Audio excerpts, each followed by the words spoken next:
I, Viserys Targaryen, do hereby name Rhaenyra Targaryen, heir to the Iron Throne. The Targaryens are the sort of fascinating dynasty that we don't really know much about from the original books, because at that point, they've all died out. I don't even know where I first mentioned the idea of a Targaryen civil war called the Dance with the Dragons. But Ryan and Miguel and I have been working together, and it's exciting. Well, as any great tale out of George's world, it's about a power struggle for the throne. But the unique one about this one is that instead of it being one family fighting another family, like Lannisters fighting the Starks, this story is about the Targaryens fighting themselves.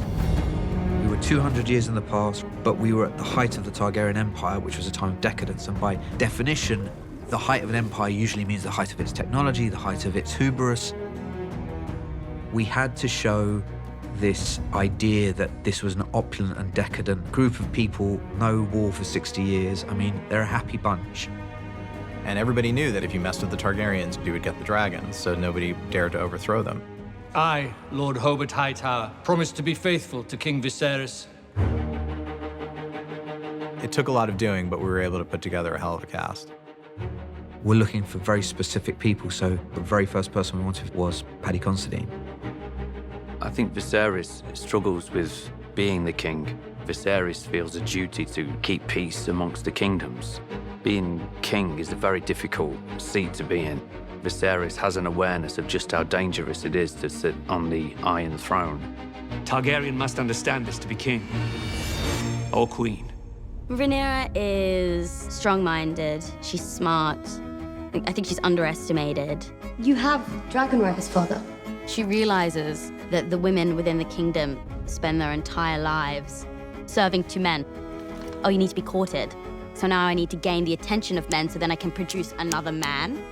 She wrestles with it. She doesn't like it. She doesn't agree with it. Brother? Daemon.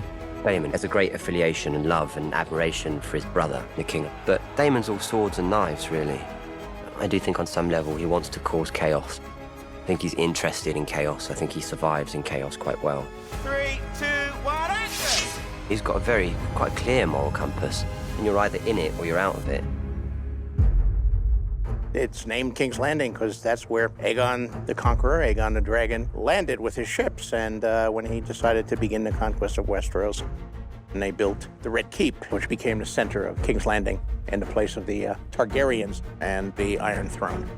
In the original books, George always described the throne as being made from thousands of swords. I wanted to make a hybrid version that was closer to something that's described in the original book, that still honored the throne from the original series. It's a kind of a throne that says a statement. Look at my power. These are treasures of people I have killed or conquered. Cameras are running. When I walked into the throne room for the first time, there was a sort of moment that I had of like, oh wow, I'm on the Iron Throne. For me, it's really this particular period in Westeros. It was a time of high decadence and peace and prosperity. So you get to see what the realm looks like before it descends into the post-decadence of war that you see in the original series.